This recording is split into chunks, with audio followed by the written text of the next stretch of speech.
deeply embedded in our DNA is the need to connect to others. Not only do we want to be in relationships with other humans, but we actually need it for our survival. And the current stay-at-home restrictions have really changed how we relate to people outside of the home. But I'm wondering, has it also changed how you relate to people inside of your home?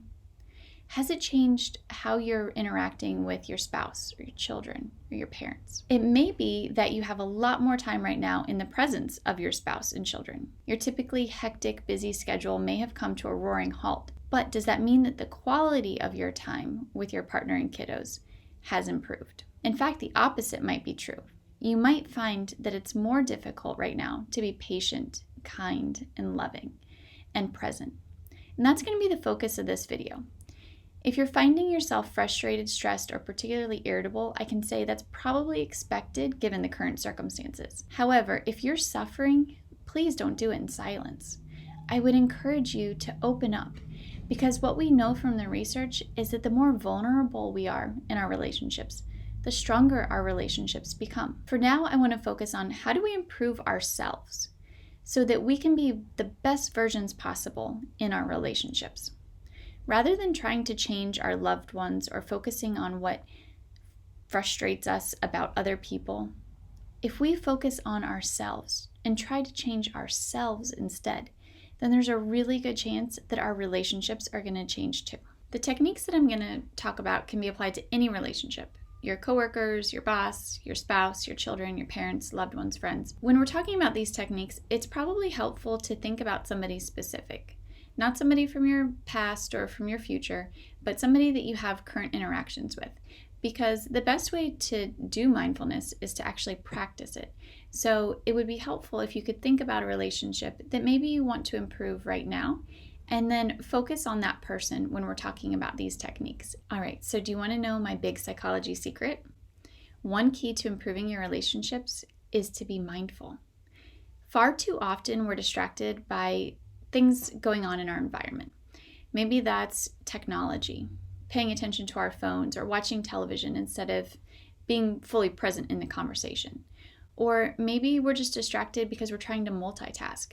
As a mom with young kids, I know that it's nearly impossible to have a good conversation with somebody while I'm watching my kiddos because I'm paying attention to what they're doing instead of paying attention to what the other person has to say.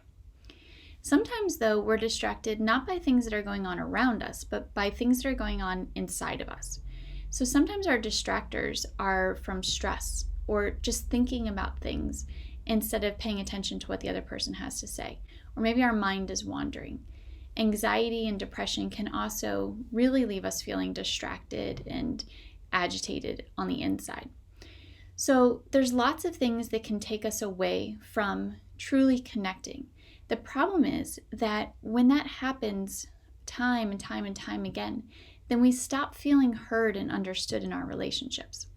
So the way to change that is to just be more mindful when we're having conversations with people, to be more mindful of what's going on for us and also what's going on for them. And when we do that, we deepen that connection with other people and we feel like they are truly understanding us and we are truly understanding them. So here are a few tips that you can use to bring more mindfulness into any of your relationships. Stop everything as best you can during conversation and truly pay attention to everything that other person is saying and not saying. You can do that by studying their body language, like their posture, how they're holding themselves, the tone of their voice, and the words that they're choosing to use.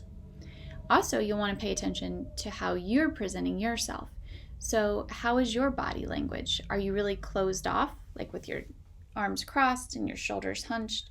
Or are you open, which makes the person feel more comfortable talking to you? So even if you don't agree with what somebody is saying or what they're feeling, you can still validate where they're coming from. So you might not feel the same way, but you can still let them know that they're being heard and that they're being understood.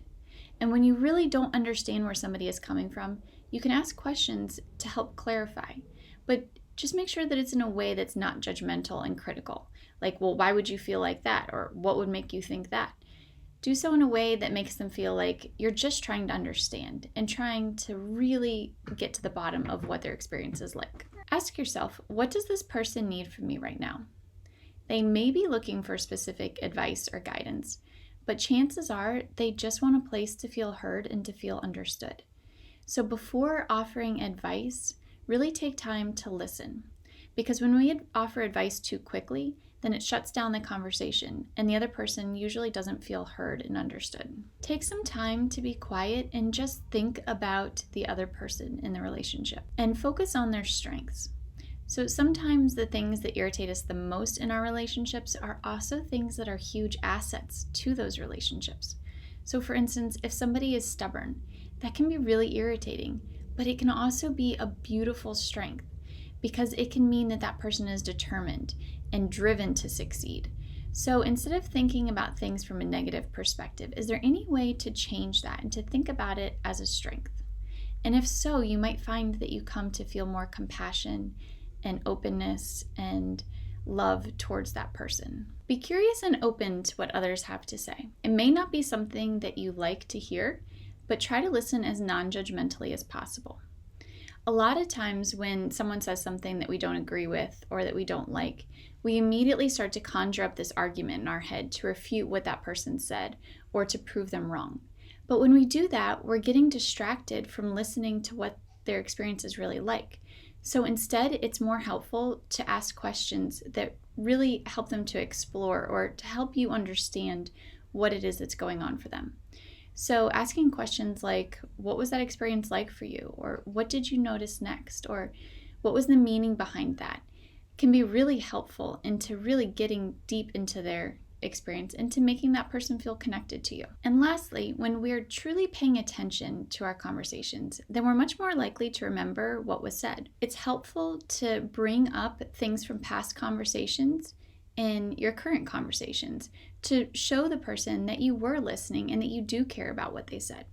So for instance, if your spouse comes home from work and you ask them about their day and they give you a short answer like, fine, it was good, it was okay, then try asking a question that shows that you remember something from a previous conversation. For instance, hey, I know you said the other day that your boss was giving you a hard time about some deadlines that were coming up. Has anything changed with that? Is it getting any better for you?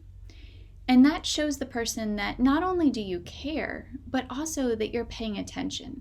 These are just a few techniques that we can use to be more mindful and attentive in our relationships. But really, mindfulness is more than just a practice. It becomes a way of life. It's a way of being that helps us to be more fully alive and present in everything that we do.